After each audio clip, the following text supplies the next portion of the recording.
अस्सलाम वालेकुम जी, welcome to my YouTube channel. PCB ने पाकिस्तान क्रिकेट टीम के तीन बड़े प्लेयर्स को, तीन बड़े ऐसे नाम हैं जिन्हें कभी किसी ने सोचा भी नहीं होगा कि पीसीबी उन्हें जवाब देगा, लेकिन पीसीबी ने उन्हें ग्लोबल टी20 लीग जो कनाडा में खेली जाएगी उसके लिए एनओसी देने से इनकार कर दिया। वो तीन बड़े नाम कुछ इस तरह से हैं, इनमें बाबर आजम शामिल हैं, मोहम्मद रिजवान शामिल हैं और शाहीन शाह अफरीदी शामिल हैं।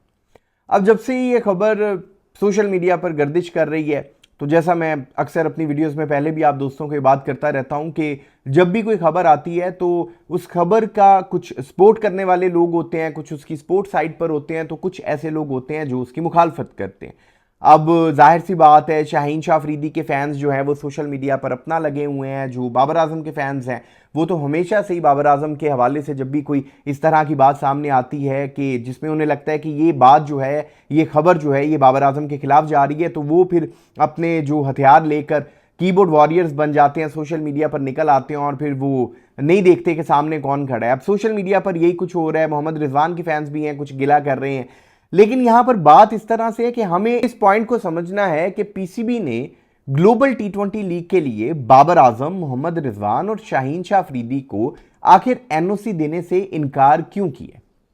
अब बहुत से लोगों के जहन में यह बात चल रही होगी कि टी20 वर्ल्ड कप 2024 में जो कुछ भी हुआ है इसका जिम्मेदार शायद पीसीबी बाबर आजम, मोहम्मद रिजवान और शाहीन शाह अफरीदी को मान रहा है, क्योंकि पिछले दिनों हमने देखा था कि बहुत सारी इस तरह की रिपोर्ट्स आ रही थी जिसमें ये बात क्लियर की गई थी, ये बात अनाउंस की गई थी कि शाहीन शाह अफरीदी जो थे उनका बिहेवियर कोचेस के साथ भी ठीक नहीं था, वो मिसबिहेव करते थे। तो अब शाहीन शाह अफरीदी के फैंस तो ये बात कर रहे हैं कि क्योंकि शाहीन शाह अफरीदी के हवाले से इस तरह की रिपोर्ट सामने आ रही थी, शायद पीसीबी ने उस बात का बदला शाहीन शाह अफरीदी से इस तरह से लिया कि उन्हें एनओसी नहीं दिया। लेकिन यहां पर सवाल ये पैदा होता है कि अगर सिर्फ शाहीन शाह अफरीदी के हवाले से रिपोर्ट्स आ रही थी तो फिर एनओसी जो है वो सिर्फ शाहीन शाह अफरीदी का रोकना चाहिए था, सिर्फ शाहीन शाह अफरीदी को मना करना चाहिए था ग्लोबल टी20 लीग के लिए। फिर इसमें बाबर आजम और मोहम्मद रिजवान का नाम शामिल क्यों है? तो मैं आपको इसके पीछे की असल हकीकत अब बताऊंगा इस वीडियो में। बेसिकली आने वाले कुछ ही टाइम में, यानी कि चैंपियंस ट्रॉफी 2025 को लेकर और चैंपियंस ट्रॉफी 2025 से पहले जो टेस्ट चैंपियनशिप खेली जाएगी और जितने भी पाकिस्तान क्रिकेट टीम के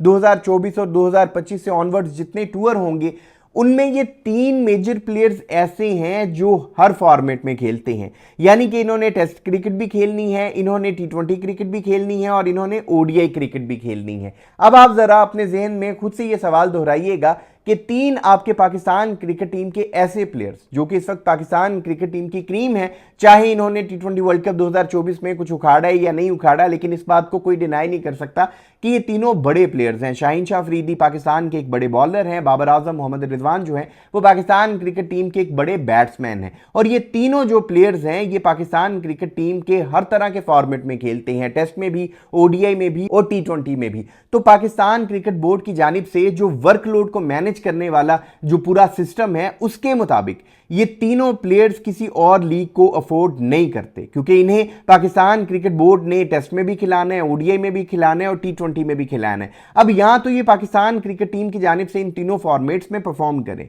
या फिर ये अपनी लीग्स खेलते रहे, तो जाहिर सी बात है कि पहले प्रायोरिटी देखी जाएगी और मुल्क से आगे कुछ नहीं होता। सबसे पहले तो पाकिस्तान क्रिकेट टीम के जो मैचेस हैं उन पर फोकस किया जाएगा, ये प्लेयर्स उन मैचेस के लिए अवेलेबल होने चाहिए, और अगर ये कहते हैं कि हम उन मैचेस के लिए भी अवेलेबल होंगे लेकिन हम लीग्स भी खेलेंगे, तो जाहिर सी बात है कि ये अपने साथ साथ पाकिस्तान क्रिकेट टीम का भी नुकसान करेंगे, क्योंकि जब आप अपना वर्कलोड बढ़ा लेते हो तो जाहिर सी बात है आप उस तरह से परफॉर्मेंस नहीं दे पाते जिस तरह से आपसे परफॉर्मेंस की डिमांड की जाती है। इस बात को जानने के बाद आपके जहन में जो सोशल मीडिया पर इस तरह की बातें चल रही हैं कि क्योंकि टी20 वर्ल्ड कप 2024 में इनसे अच्छी परफॉर्मेंस नहीं हुई है, शाहीन शाह अफरीदी के हवाले से जो रिपोर्ट्स आ रही हैं शायद इस वजह से पीसीबी ने इन्हें एनओसी नहीं दिया। लेकिन अब आपके जहन में यह बात बिल्कुल क्लियर हो चुकी होगी कि टी20 वर्ल्ड कप 2024 की परफॉर्मेंस का इनको एनओसी ना देने से कोई ताल्लुक नहीं है, बल्कि इन्हें एनओसी इस वजह से नहीं दिया जा रहा क्योंकि आने वाले तीन फॉर्मेट्स में पाकिस्तान क्रिकेट टीम ने काफी मैचेस खेलने हैं और ये तीनों मेजर प्लेयर्स तीनों फॉर्मेट्स में खेलने के लिए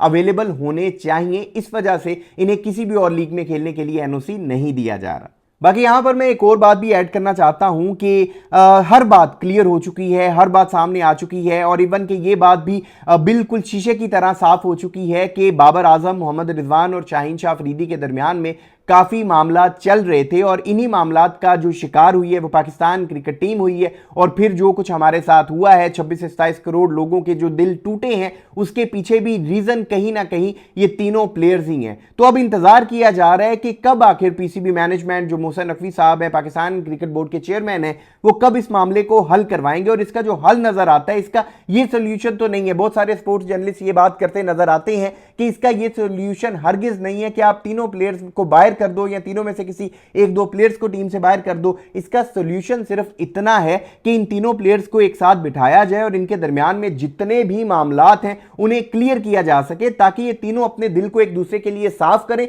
और आने वाले जो मैचेस हैं पाकिस्तान क्रिकेट टीम के, स्पेशली जो बहुत बड़ा इवेंट आ रहा है चैंपियंस ट्रॉफी 2025, उसमें हमारे जितने भी प्लेयर्स के मामलात आपस में जो दरमियान में पॉलिटिक्स चल रही है वो सारी खत्म हो जाए और चैंपियंस ट्रॉफी 2025 में पाकिस्तान क्रिकेट टीम बेहतरीन परफॉर्मेंस दे और वैसी परफॉर्मेंस हरगिज ना दे जैसी परफॉर्मेंस इन्होंने T20 वर्ल्ड कप 2024 में दी थी। इस वीडियो में की बातों के हवाले से अगर आप दोस्त अपनी कोई राय रखते हो तो कमेंट सेक्शन में अपनी कीमती राय जरूर दीजिएगा। आपके कमेंट्स का इंतजार रहेगा। और अगर अभी तक आपने इस यूट्यूब चैनल को सब्सक्राइब नहीं किया तो लाजमी कर लें, ताकि क्रिकेट से रिलेटेड अपडेट्स आप दोस्तों तक पहुंचती रहें। अपना बहुत ख्याल रखिएगा, दुआओं में याद रखिएगा।